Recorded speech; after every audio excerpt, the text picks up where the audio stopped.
I'm Venant, Hakorimana Musoni by the name. I'm 35 years of age. I'm a Rwandan and a Ugandan as well. I got a Ugandan citizenship in a normal way, and I followed the right procedures.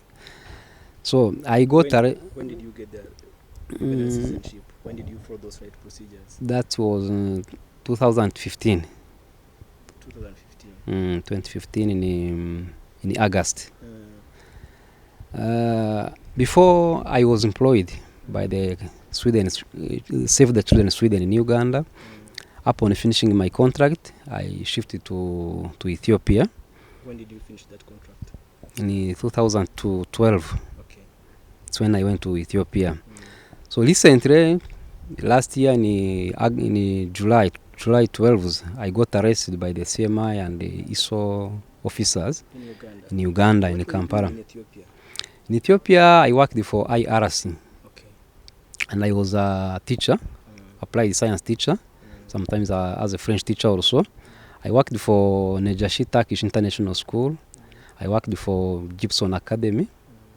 So I was still there. Okay. I came to Uganda because I had my plans. I had just a house under construction and I had a plot to pay in Mbarara district, in Kamukuzi division, in Ruharo parish. That's Mbarara municipality. In Mbarara municipality.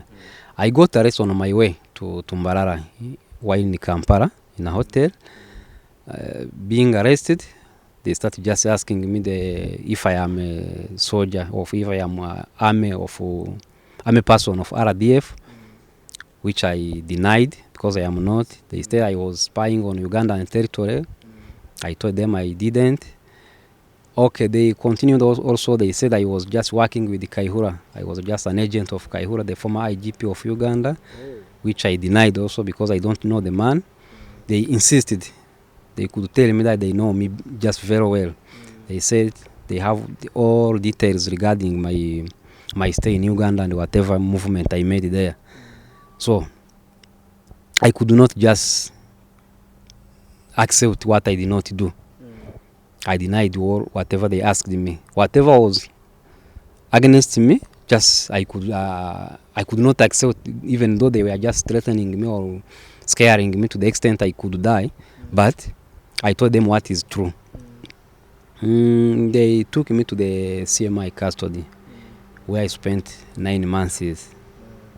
After that, I was sent to court. The court sentenced me for 2 years with an option of paying a fine of 1M Ugandan shillings over illegal entry and illegal stay. It wasn't true. I entered Uganda through the right way. I passed through the border of Busia.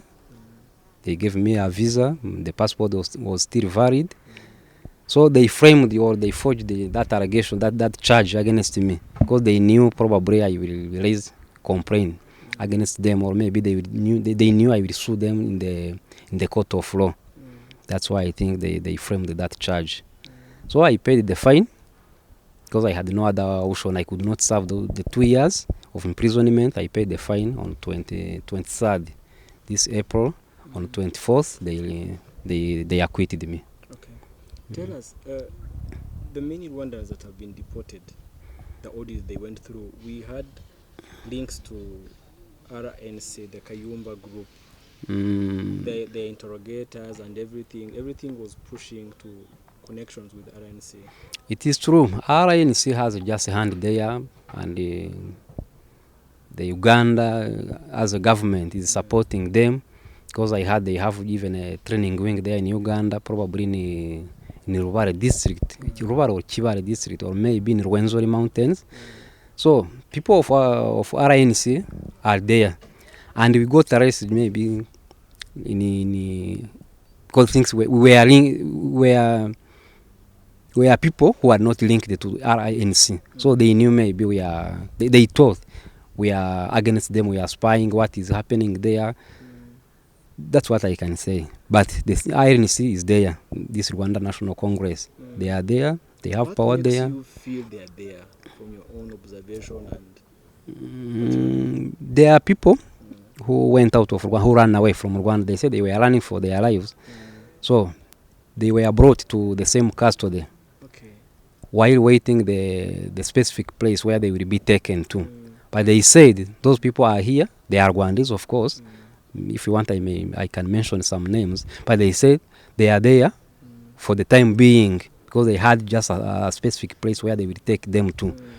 So they wanted them to be in a safe place where the Rwandese forces or whatever other people from Rwanda will not come and suspected spies like me.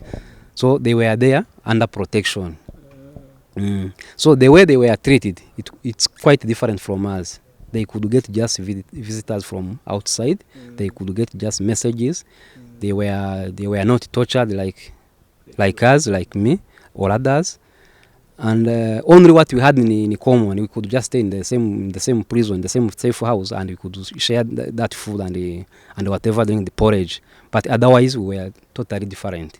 Tell me about your interrogators, those so very many different interrogators. Were there any semblance of Kinyarwanda speakers in your interrogators? Any language you speak there. Those with the Kinyarwanda speakers are there. Though I use the Swahili and English, but I did not see their faces because I was covered my face. But whenever I talk, you could understand somebody has a Rwandese accent. But whenever I want to talk in Kifumbira or in Kinyarwanda, they get you someone. The interrogators must be like 3 or 4 in one room.